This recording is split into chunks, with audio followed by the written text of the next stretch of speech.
आज के इस वीडियो लेक्चर के माध्यम से हम लोग lateral pressure of concrete on the formwork की स्टडी करेंगे। जैसा कि ACI 347 अमेरिकन कंक्रीट इंस्टीट्यूट के कमेटी जो 347 कमेटी थी, उन्होंने सजेस्ट किया कि हमारा rate of force 7 feet per hour और 14 फुट तक की हाइट है, तो हमारा एक जो प्रेशर होगा फार्मवर्क पे कम होगा और जितना उसके द्वारा कैलकुलेटेड प्रेशर आता है वही हमको डिजाइन के लिए लेना चाहिए। यदि उन्होंने दो फार्मूला दिए, यदि तो हमारा और इवन 7 फीट पर आवर से ही हम फिलिंग कर रहे हैं और जो हमारी फार्मवर्क की हाइट 14 फीट से ज़्यादा है, तो उन्होंने दूसरा फार्मूला दिया। तो यहाँ हम लोग फर्स्ट फार्मूला की स्टडी करेंगे। तो हम उन्होंने जो फार्मूला दिया for the pressure on the formwork, जो फार्मवर्क के प्रेशर पे जो फार्मवर्क हम करते हैं उसके जो जो प्रेशर हम डिजाइन करें, जो प्रेशर हम लोग डिजाइन करें उसके लिए उन्होंने एक फार्मूला दिया, that is P equal to coefficient of chemical into CW, unit weight coefficient of concrete का जो यूनिट वेट कोफिशिएंट है वो into 140 LB pound 140 LB plus 9000 R/T। यहाँ पे केमिकल कोफिशिएंट है, यदि हम रिटार्डर यूज कर रहे हैं तो इट विल बी अबाउट 1.2। यदि हम लोग रिटार्डर यूज नहीं कर रहे हैं तो इसकी वैल्यू 1 होगी। और कोफिशिएंट ऑफ यूनिट वेट, यदि हमारा लाइट वेट कंक्रीट है तो ये 0.6 हो जाएगा, 0.5 टू 0.6। और जब हम जो वेट यदि हम उसमें फ्लैग या वो यूज कर रहे हैं, यूनिट वेट उसकी बढ़ जाती है तो हमको उसको 1.2 तक लेते हैं। यहाँ इस केस में हम लोग क्योंकि कंक्रीट विदाउट रिटार्डर यूज करेंगे तो CC का मान और CW का मान 1 ही रहता है। इन जनरल वो क्वेश्चन बहुत छोटा होता है, यदि हम स्पेशल कंक्रीट नहीं यूज कर रहे हैं इन दोनों का मान एक ही रखते हैं। ये है in pound 50 pound, that is unit weight of concrete, जो कि हमारा 2400 kg पर क्यूबिक मीटर होता है। क्योंकि ये फार्मूला पाउंड में दिया गया है, इसको हम लोग बाद में कन्वर्जन कर सकते हैं। 1 पाउंड पर CFT इज 157 न्यूटन पर मीटर क्यूब और 16 kg पर मीटर क्यूब। इसको हम लोग प्रेशर फाइंड आउट करने के बाद में यदि हम लोग SI यूनिट में डिजाइन कर रहे हैं तो उसको हम लोग कन्वर्ट कर सकते हैं। तो रेट ऑफ फ्लो होगा 7 फीट से कम हो, 7 फीट पर आवर से कम हो और हाइट ऑफ फ्लोर 14 फीट तक का हो। तो हमारा क्या कहते हैं, ये फार्मूला लगा करके हम लोग pressure in pound per square feet में हम लोग निकाल सकते हैं। जैसे कि यहाँ फार्मवर्क है, यदि हम ये 14 फीट का फार्मवर्क है तो by using this formula P equal to CC CW 150 plus 9000 R/T,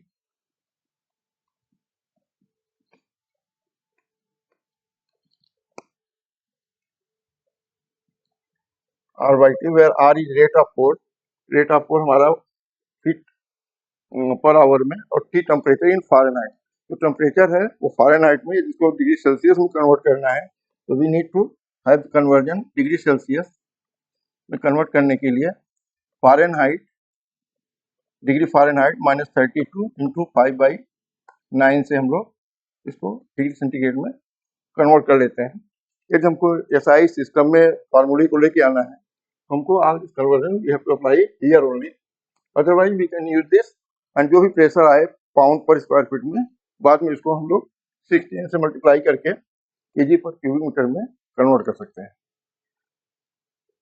और यहाँ हम देख सकते हैं कि एक वेल डिजाइन फार्मवर्क है जिसमें 14 फीट तक की फिलिंग है और इसमें इस फार्मूला को लगा करके इस फार्मवर्क का प्रेशर कितना उसके जो टाइड और ब्रेसिंग्स है, स्टड्स हैं, वेलर्स हैं, उसको डिजाइन किया गया है।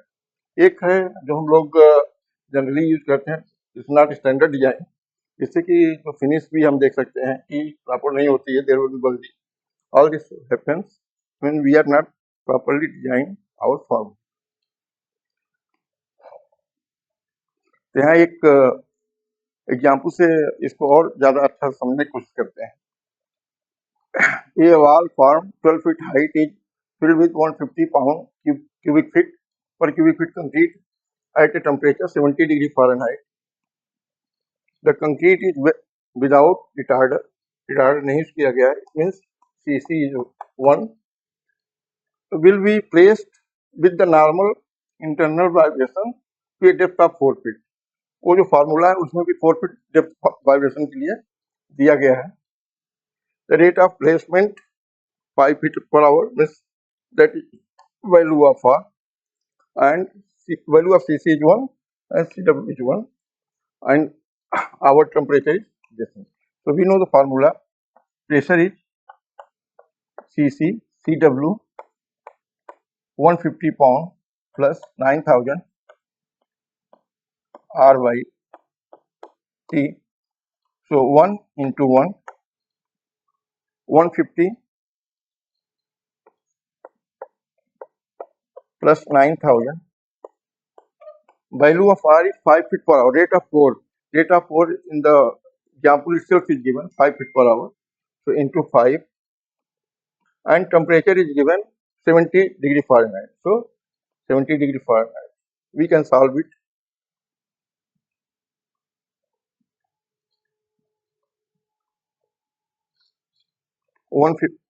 9,000 into 5 divided by 70. So this 642 plus 150 plus 150. So it has come 792.85 pound per square feet. This we can conversion we have seen, we can convert into the kilonewton per meter square depending upon the design requirement. यदि हम design कर रहे हैं SI system में तो this can be converted this pressure. अब ये जो होता है इसकी value between the 600 pound per square feet या maximum P equal to WH. तो यहाँ इसका मिनिमम वैल्यू होना चाहिए 600 पाउंड पर स्क्वायर फीट. तो ये 792 आ रहा है, ओके. और दूसरा कंडीशन है कि जो मैक्सिमम वैल्यू है W इंटू एच मीन्स जो हाइट ऑफ कोर है, इसमें हाइट ऑफ कोर जैसे 12 फीट दिया हुआ है, हाइट ऑफ कोर हमारा 12 फीट दिया हुआ है. So and W is normal concrete 150 LV पर क्यूबिक फीट है और 2400 kg पर क्यूबिक मीटर का कंक्रीट है. तो हमारा जो मैक्सिमम इसका प्रेशर होगा फार्म वर्क पे that is 1800 pound per square feet. तो हमारी वैल्यू जो 792.85 स्क्वायर फीट आई हुई है that is within the range, it is more than the minimum and less than the maximum. So this can be used for the design of formwork. जैसे tie use करना है, उसका plywood use करना है, struts use करने हैं, velar use करना है, for all purposes this will be used. तो हम लोग देख सकते हैं कि हमने उस फार्मूले से पाया कि जो हमारा 792.85 पाउंड पर क्यूबिक फीट पर स्क्वायर फीट का प्रेशर आ रहा है, उसमें हमारा जो कंक्रीट है वो कितना होगा. हमारा जो फेस कंक्रीट है दैट इज 150 पाउंड पर क्यूबिक मीटर. तो हमारा जो इफेक्टेड हाइट होगी उस डिजाइन के लिए वो है 5.5 feet, 5.28 feet. we can find it out also. 792.85 divided by 150.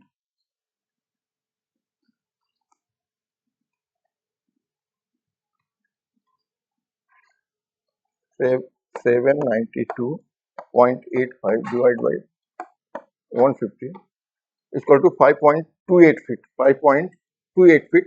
सो हमारे जो इंस्टेड ऑफ जो हमारा डिजाइन है वो इस लेंथ के हम डिजाइन के लिए 792 यूज करते हैं तो ठीक है. अदरवाइज हमको यदि हम इस फार्मूला को नहीं यूज कर रहे होते तो P into WH means 1800 pound per square feet के लिए डिजाइन करना होता है तो हमारा अनइकोनॉमिकल हो जाता है. To make the economical shuttering we need to calculate the means we have to control the rate of pouring. हमारा कंट्रोल हो तो हमारी जो इनिशियल सेटिंग होते रहेगी और फार्म का जो हमारा डिजाइन होगा बहुत इकोनॉमिकल हो जाएगा. इसलिए रेट ऑफ फ्लो यदि हम कंट्रोल कर पाते हैं अपने प्रोजेक्ट में कि हमको 20 क्यूबिक मीटर पर आवर या 30 क्यूबिक मीटर पर आवर के हिसाब से करना है, तो हमें फार्मर की कितनी चाहिए, अबाउट 2 मीटर के आसपास हम रखें पर आवर फार्मर की चाहिए, तो हमारा फार्मर की डिजाइन इकोनॉमिकल हो जाएगी। We need not to design for full like in the earlier case we have seen in a we need not to design for this much pressure W into H, hydrostatic pressure P into P equal to W by H। तो ये बहुत ही important है to find out the how much pressure will be exerted on the farm work with the rate of by controlling the rate of flow। यदि हमारा rate of flow ज्यादा हो जाएगा कि 15 फीट पर आवर से ज्यादा हो जाता, तो any how we need to use this formula P equal to W into EH। यदि हमारा रेट ऑफ फ्लो कम है तो कोई इशू नहीं। यदि हम अच्छे से फार्म वर्क डिजाइन नहीं करते, अच्छे से प्रेशर नहीं फाइंड आउट करते हैं, तो देखिए कंक्रीट जो हमारा बाहर पूरा स्पिल ओवर हो गया और causes lot of nuisance failure से क्या कहते हैं बहुत ज़्यादा प्रॉब्लम चालू हो जाती है इकोनॉमिकली भी, और टाइम भी जाता है, कास्ट भी जाती है, इज्जत भी जाती है। So like this farmer can bulk from the, यदि हमारा रेट ऑफ फ्लो ज़्यादा हो गया, इट में give the way from here itself, जो भी ज्वाइंट है वहाँ से भी यदि उसके नट बोल्ट उतने स्ट्रांग नहीं है, प्रेसिंग रेट ऑफ प्रेसिंग ज़्यादा हो गया है, it will give the way. तो जब हम फार्म वर्क इकोनॉमिकल बना रहे हों और ACI 347 का फॉर्मूला यूज कर रहे हो, तो हम लोगों को बहुत ही केयरफुल रहना है रेट ऑफ पोरिंग में। उसका बाकायदे control mechanism from the batching plant to the pouring location होना चाहिए, जहाँ टेम्परेचर भी रिकॉर्ड किया जाना चाहिए और rate of pore per hour कितना रेट ऑफ पोरिंग हमारा कितना हाइट हम लोग फिल कर रहे हैं। So with this I understand how to calculate the pressure for the wall formwork is clear to you.